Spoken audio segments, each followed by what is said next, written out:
Welcome back, Star Pilots, to episode 2 of NYC X-Wing's discussion series.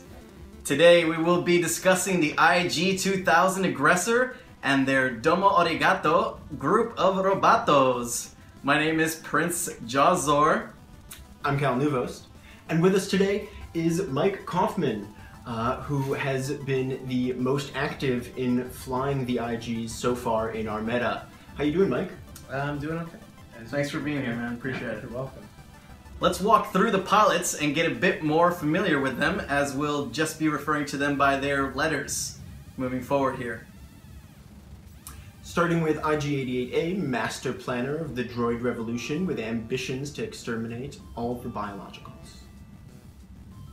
Let's talk about IG-88's ability. Yeah, okay. So, I guess that's a little late. Yeah, I mean, the backstory is the coolest part. So, IG-88A, if you want to read the text exactly, says after you perform an attack that destroys the defender, you may recover 1 shield. Right. So, moving on. IG-88B, one of the galaxy's most infamous bounty hunters, once hired by Darth Vader to track down Han Brotan Yellow after the Battle of Hoth. And his ability reads, if you don't mind, word for word. Once per round, after you perform an attack that does not hit, you may perform an attack with an equipped secondary weapon. Okay, and so we have, wrapping up this group, IG-88C, who is the unfortunate victim of Boba Fett's inertial dampeners in Fantasy Flight's art for that card. No one beats a Fett man. His ability says after you perform a boost action, you may perform a free evade action. And then moving on to IG-88D, who is a victim of Dash Rendar in the 3rd level of the Shadows of the Empire N64 video game. Boom. He says you may execute the Segnor's Loop maneuver using the corresponding hard turn 3 template. So those are our pilots. Those are our pilots, and briefly, let's go over that stat line, because that is one of the sexiest parts about this ship. I mean, you have a 3 attack, 3 evade dice, 4 hull, and 4 shield. So, how do we feel like that stacks up? It's, including its single firing arc and its maneuver dial. How do we feel the stat line stacks up against the rest of the ships in these previous waves so far? So on stat line alone and just overall durability, it might be the best ship in the game. Ignoring these, what types of actions it has, what maneuvers it has, the ability, the stat line is unbelievable. 3 evade dice on 8 hit points goes a long way. It makes it nearly as tanky as a decimator in its own way. So the stat line is amazing. Of course, it does have a forward firing arc only, which limits and balances the ship heavily because it would be absurd if it was a turret ship. On top of that, though, it has an unbelievably good dial. Yeah. If we want to run through that dial really quickly, it has all 1 maneuvers. So hards, banks, straights. Banks and straight are green. This continues for 2. It's the same thing. Hard 2s, banks and straights are green. It then has 3 hard turn. That's what's missing, the 3 hard turn, but it's got banks and straights are green. Has Segnor's loops left and right at 3 bank. It has a 4 K turn, and that is it. So no 4 straight. I think with the boost action, they were worried this thing's going to be a little fast. Slow it down just a little bit. But no less powerful. All said. No, the 3 has not been a detriment to me at any point. Missing the 3 turn has been kind of a theme throughout the Scum faction. The Skik doesn't have it. Yes, strangely enough. Sizor. I think it would be nice on the Aggressor, but I haven't found myself missing it. I don't think I've ever looked and been like, oh, I wish I had that 3 turn. I guess it has so many maneuvers already, including the 1 turn, which is unbelievable on a large base ship. Oh. So I think they just felt it was fine to take it out. Yeah. Sarcastically so, and actually so.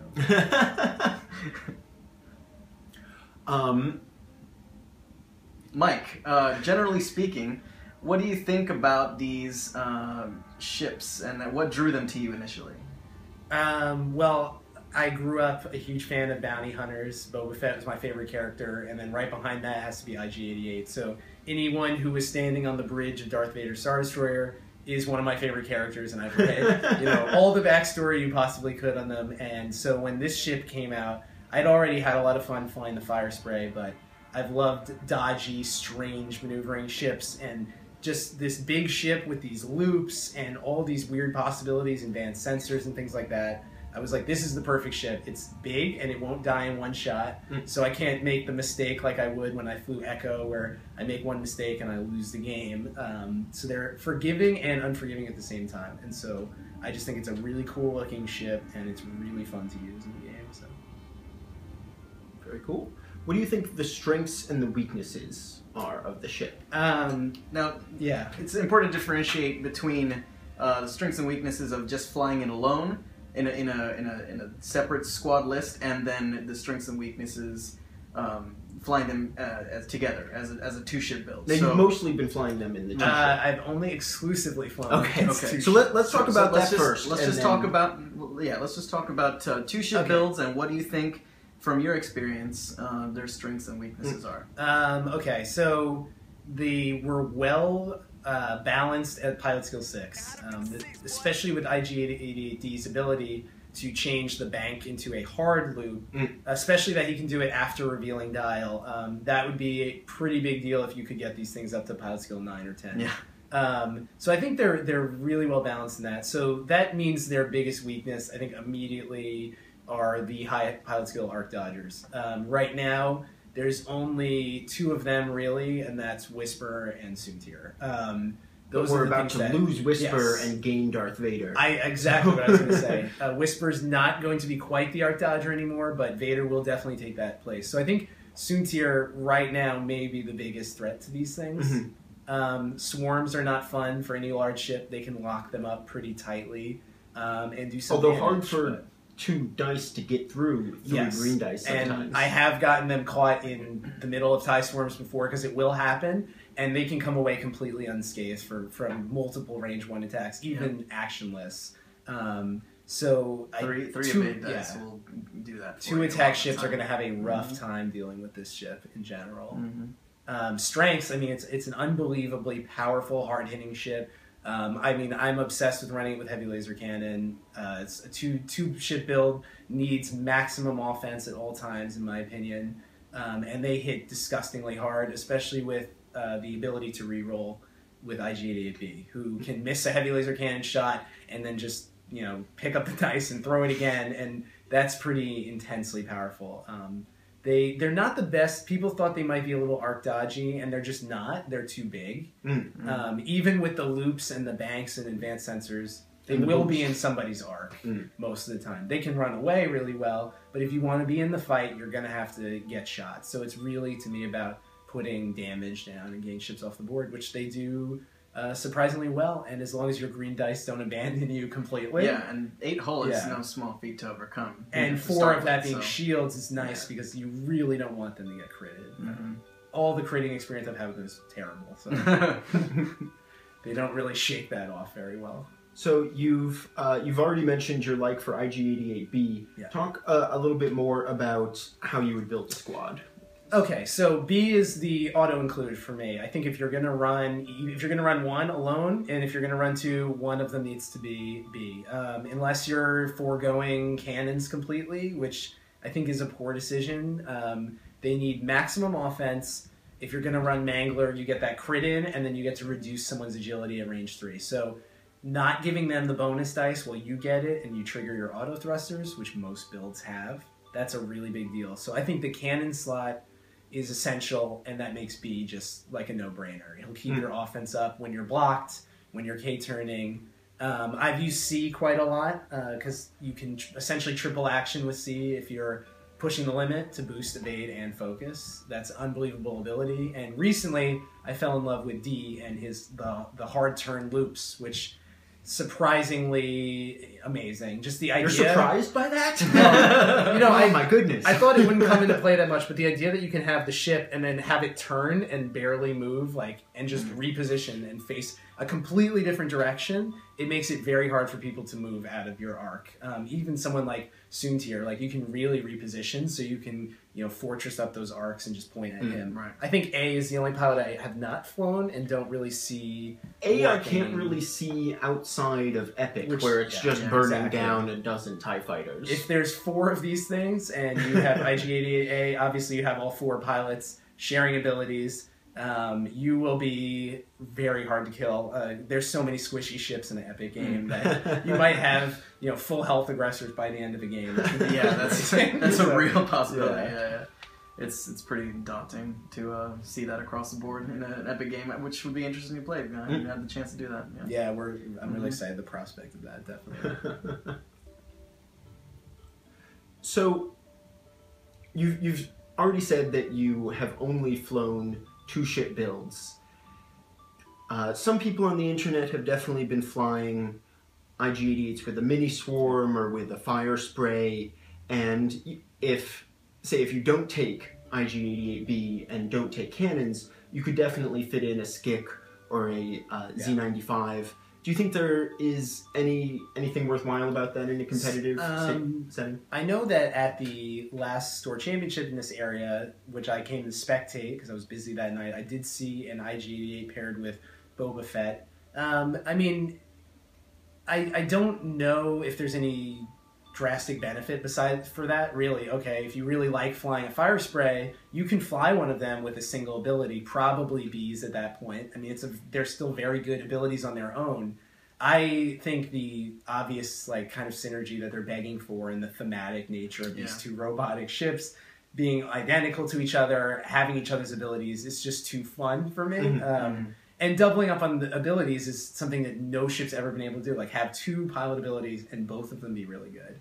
So I'm really big on the 2 of them together. And then the idea of using a mini swarm or even squeezing in, we were talking about that, right? So you run 2 of them, which are 72 points is the minimum with no upgrades. You could actually fit in 2 Zs if you put no upgrades on them, or 1 with some upgrades. So this is something I'm really outspoken about. Is you see a lot of lists where it's like 2 really great ships, and then there's just like a TIE fighter, like just an Academy pilot or something like that, or a Z.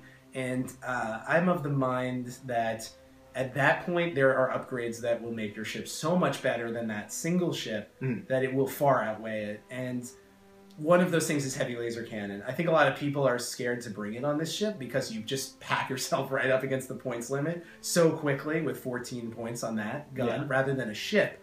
But the idea for me is you have, with a Z, you have 3 attack, and 2. So you have 8 dice total. But when you have 2 of them with rolling 4 dice each, there's actually potential for far more damage with 2 4-dice attacks. If you're shooting a 3 agility ship with 3, 3, and 2, and then you're shooting it with 4 and 4 with cannon rerolls, that's so much more intensely powerful. It's not like when you add attack dice in ships, it's not it's sort of this linear thing. But when you add them to a single attack, you're actually exceeding a linear increase. So you're increasing by a drastic amount for each die. So if you don't mind, would you mind briefly walking us through what you had originally started flying with your, now that we're resolved on your 2-ship build only, sort of approach with these ships? What did you start with, and what have you most recently run and are happy with at this point, and how did that come about, and what cards are you running specifically? So, I've had like 16 builds with them. I started with Push the Limit, Advanced Sensors, Heavy Laser Cannon, and Inertial Dampeners, and then the title, where they share the pilot abilities. And I ran that for a little while using Push the Limit before movement. So boosting and focusing, getting an evade from C, and then clearing it. So the idea was that the first encounter, you're just like turtled up, super good position. But from there, Push the Limit doesn't trigger so much. And this was actually John DiMaggio from the last episode talked quite a bit about he didn't really like Push the Limit on them. So I felt that, okay, it only triggers when you have that perfect turn where you have like advanced sensors, you're not stressed, you can do it before you move. So then I switched to expert handling, which I had fun with, but I found myself dodging a lot and not really doing any damage anymore, like just relying on the gunner every turn. So I actually stole my most recent list from Major Juggler, who's the king of the math wing and part of Nova Squadron. And his idea was to go all aggression, like completely aggressive, all offense with them. And so he runs outmaneuver, which I thought was really interesting, fire control system, heavy laser cannon, auto thrusters, and the title. So no more advanced sensors shenanigans, but holy crap, it's just offense literally every turn. Yeah. Like UK turn, your offense is full force anyway. You get bumped, you just pile yourself into a swarm, and you can still take out ships from there. And I've played that so far, and I haven't lost a game yet. So, I mean, it's going to happen. Let's see if we can do something about it. I have not lost a game yet, and some of them have been pretty brutal tabling. So, obviously there's weaknesses to it, but I do like the idea of just clearing things off the board. No real regard for defense, just full force offense, and B's ability and fire control system are just like perfect for each other. So you're suggesting you fly aggressively with the IG-2000 Aggressor? Yes. Is that, okay. Yeah. That's what we can take away. Okay, great. So mirror matchups. Have you had the opportunity to play against one yet? Well, I've been kind of lucky that, and I like to, I like to fly things that other people are not, and I know that around the country this is actually a pretty big thing, and some SOAR championships in major areas are being won by them. But around here, it hasn't really caught on, and I like that because I like to be flying the thing that people are surprised by. And people are continuously surprised by the things that it's able to do. So I have not run into mirror matches, although I'm not looking forward to it, and I know it's going to happen. But I think these like high agility ships and these high octane lists, when you set them up against each other, it kind of becomes goofy. Like you just get these dice offs. And I know I've had that. I'm a fan of Dash Rendar, and I've played games where you're just heavy laser cannoning each other, and it's like, you know, whose dice come out really good. Right. So there's no real, I guess, flying strategy at that point. It's just like... I think you're both going to be pointing at each other all the time, because basically you're going to approach and then K-turn or loop. You know, maybe you'll be able to out-loop someone. Right, I think, coming out to one good loop with the if hard you turn have initiative... Or if you get the choice initiative and you get to move after, maybe you'll be able to, you know, if you're running advanced sensors, boost and change the loop so that you can get them in arc. The way I'm running them with fire control, it would literally just be put the widest arc possible and just throw dice at them and hope that they go down. Heavy laser cannon might help me. A lot of people don't want to put the points in that. So if they're running Mangler, I'd feel pretty good about having heavy laser cannon. Just more dice is nice. Right. Yeah. Cool. So what do you think... in addition to the IG-88, will be the biggest meta-changing ships in Scum? Or like what John DiMaggio, I think when he expressed last video, he more feels the cards themselves have a bigger effect on the meta than the ships themselves. Do you agree with that, or do you disagree? I agree.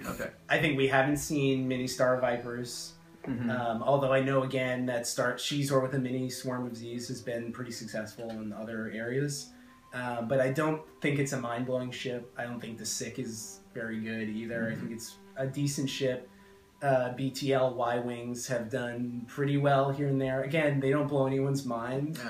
They're still Y-Wings. I think auto thrusters... You can't change the fact that I think auto thrusters is the best thing to come out of Scum, really, for changing the meta, because I think, you know, Soontir is going to be out in full force, and we've already seen that Cal right here just won a store championship running Soontir and a mini swarm, and auto thrusters is part of that. I think such a hater. Maybe if you got to play the second place person. Maybe if the second place person had managed to get to the top table, he could have competed for that. Why don't we actually play that right now in this video and see who gets that regional bye? If you had gotten the points to get there in the first place, we would have already done it, wouldn't we? Give me one more round, baby. Well, no. Yeah, so I thank goodness for 4-round tournaments. Thank fuck. Boo. Yeah, I think auto thrusters, though. Auto thrusters definitely makes turrets... I mean, like we were just discussing before about the Decimator sort of dropping off the face of the earth in our meta. Yeah. People just don't really see it. The Falcon still has a lot of merit with 3PO and things like that. It'll stay alive for a long time. It'll have a lot of chance to do damage. I think people are a little scared of, like, Soontir eating into a Decimator, like really just tearing it apart. So auto thrusters makes interceptors usable again, which is really cool because I think they're one of the coolest ships in the game. So. Yeah, absolutely. So with this new errata and with the new tournament rules that have come out, do you see that there is now a place for debris to be brought with IG-88s, considering that they're turning so much and the fact that they would need space to turn now and still shoot. Now, considering you have fire control system, you would take I would take that stress willingly and have a shot that extra round versus landing on an asteroid and then not being able to shoot otherwise. So now that debris are tournament legal, starting I think on tax April day. 15th. Yeah, tax day. The day the Phantom gets their tax from Uncle Sam. So how are you going to, if you continue to fly and continue to like these ships the way you have been, what asteroids and why would you bring with your IG-88s? Yeah, so I mean, I haven't, like, it's so cool now that debris or asteroids like part of list building. Yeah. Like, so I haven't actually done it yet. I should, since this time is coming soon, is actually sit down and look at the silhouettes of the shapes. Because I basically am coming to the point where I think I'm going to pick the smallest things. Sometimes those maybe one I think that's asteroid, 2 asteroids. Yeah, maybe 1 or 2 asteroids and the smallest debris, I would say. Those are the smallest, definitely. Just because you want room, space is like all about it. Having like the big asteroid in the wrong place could be really bad for them. And I have a feeling lots of people are going to bring big stuff, like big asteroid, big debris. And then if I bring a big asteroid, that's forcing 2 big asteroids onto the field. And so I think I'm just going to pick the tiniest things I can find. If one of them is debris, that would be nice, just because then I really don't care about it. But just put them, you know, in places where they kind of block positioning for bigger debris, or put them in the corners and things like that. Give myself space, definitely. Sounds good. So if you happen to encounter these ships during your galactic endeavors, we strongly recommend that you dismantle on site. Thank you for watching episode 2 of NYC X-Wing's discussion series. Mike, we appreciate you stopping by, man. Thank you, guys. And sharing your knowledge and experiences with us so that we may now have a better chance of taking down these beasties in our next tournament play. Yeah, hopefully not. For me, at least. Like, subscribe, Twitter, Facebook, join the community even though you don't live in the immediate vicinity of New York City. But if you do, definitely join us. We want to play with you. It'll be fun. Come out and play. For NYC X-Wing, I'm Jawsus. I'm Cal Neuvost. And I'm Mike, and I'm telling you to fly aggressive. Good night, Internet.